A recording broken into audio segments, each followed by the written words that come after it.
আমরা এখন দেখব কিভাবে আমাদের ফেসবুক বিজনেস পেজ থেকে ইভেন্ট ক্রিয়েট করতে হয় আর এই ইভেন্টটা কি কাজে আসবে। যদি মনে করেন আমার নতুন কোনো যদি একটা কোর্স আমি নিয়ে আসি, ওই কোর্সটা কবে আসবে এটা নিয়ে যদি আমি একটা ইভেন্ট দিই, তাহলে কিন্তু আমরা যে কোনো একটা বিজনেস পেজ থেকে এটা দিতে পারবো। ঠিক আছে? এখন এই ইভেন্টটা কিভাবে আমি রেডি করব এটা আমি যদি দেখাই দিই, তাহলে আমরা কি করব, প্রথমে আমাদের এখানে ট্যাবগুলো চেক করতে হবে। আপনার এই ট্যাবগুলোতে যদি ইভেন্ট না থাকে, যেমন আমাদের এটা মোডে যাওয়ার পর কিন্তু ইভেন্টটা দেয়া আছে, ইভেন্ট যদি না থাকে তাহলে আপনি কি করবেন, এইখান থেকে সেটিং এ যাবেন, সেটিং থেকে আপনি যাবেন template and tabs, template and tabs থেকে আপনি কি করবেন, এখান থেকে আপনি ভালো একটা টেমপ্লেট তো অবশ্যই নেবেন আপনারা। তারপরে এখান থেকে যদি ইভেন্টটা এইভাবে অফ করা থাকে তাহলে কি করবেন, অন করবেন। অন করলে পরে আপনি এখান থেকে আপনার যে পেজটা আছে পেজটা ওপেন করবেন, তারপর ইভেন্টটা আপনি দেখতে পারবেন।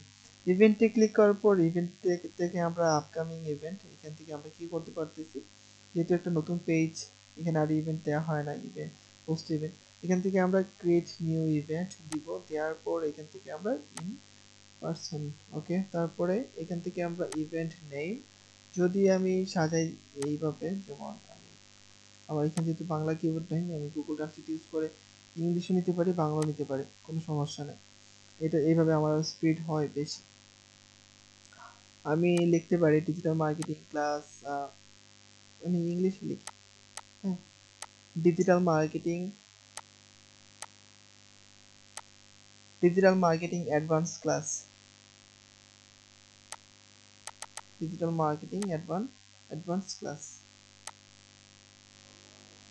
Digital marketing advance classes class. এটা স্টার্ট হবে, ধরি আমরা January February March April May June July, ধরি আমরা এটা জুন দিয়ে আছে, এটা আমি ধরি জুলাই, জুলাই মাসের 1 তারিখ থেকে। টাইমটা হবে রাত্রে না, এটা আমি যদি দিয়ে দিই আহ,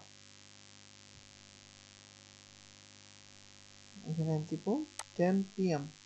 তারপরে এখান থেকে আমি দিব অ্যাড ডেট, এখান থেকে এটা আমি শেষ করব, মানে এর ভিতরে admission, digital marketing advance class admission, admission,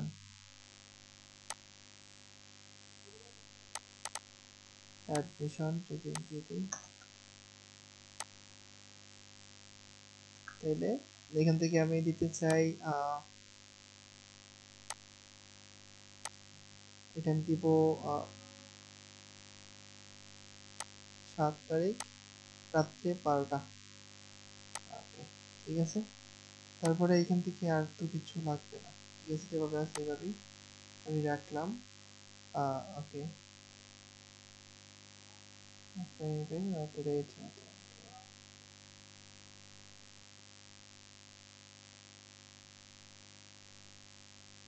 upcoming event, এখান থেকে July January February March April May June July June দেওয়া আছে না, এটা জুন জুলাই 1 তারিখ, তারপর হলো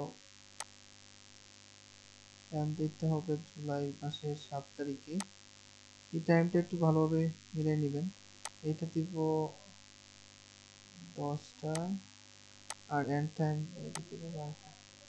ওকে, তারপরে এখান থেকে একটু পাবলিক থাকবে, বা এটা যে কেউ দেখতে পারবে। ডেসক্রিপশনটা আমি যদি ডেসক্রিপশনটা দিতে চাই তাহলে আমি কি করব, আমি এখান থেকে facebook.com/,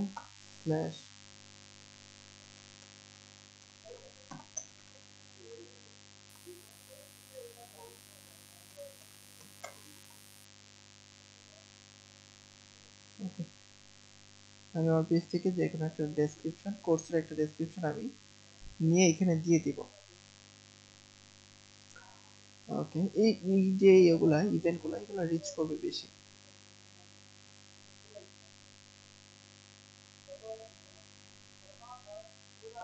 এখান থেকে আমি যে কোনো একটা পোস্ট, আমি পোস্টের একটা কি করব, আর যে কোনো একটা পোস্টের আমি ডেসক্রিপশনটা নিয়ে নেব। একটা কোর্স ছিল এখানে,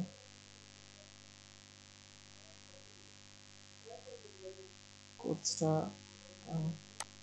হ্যাঁ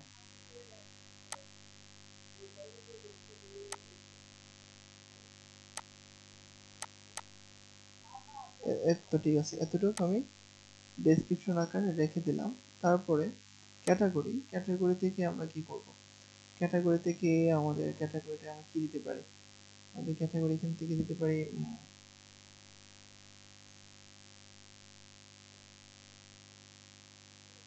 এখান থেকে নেটওয়ার্কিং দিতে পারি, দিয়ে দিলাম এটা। তারপর নেক্সট, তারপর এখান থেকে লোকেশনটা আমরা দিব বাংলাদেশ।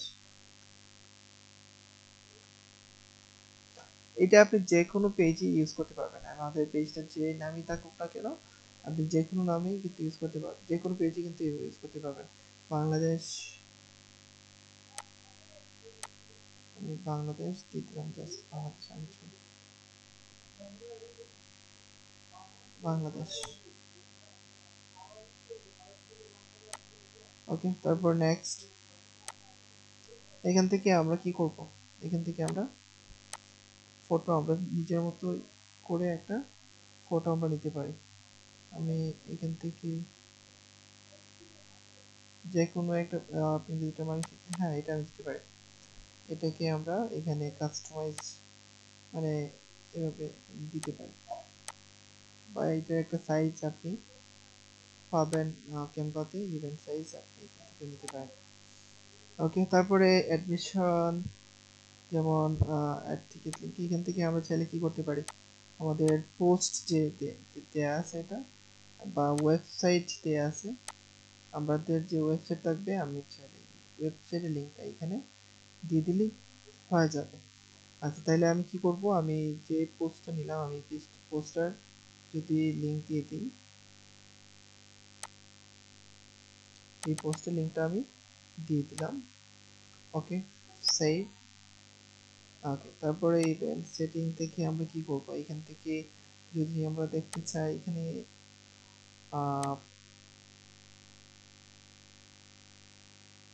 ওকে, যেভাবে আছে এইভাবেই থাকবে।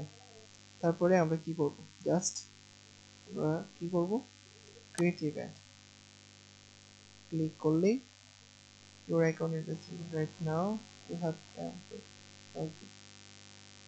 action, you have been temporary block.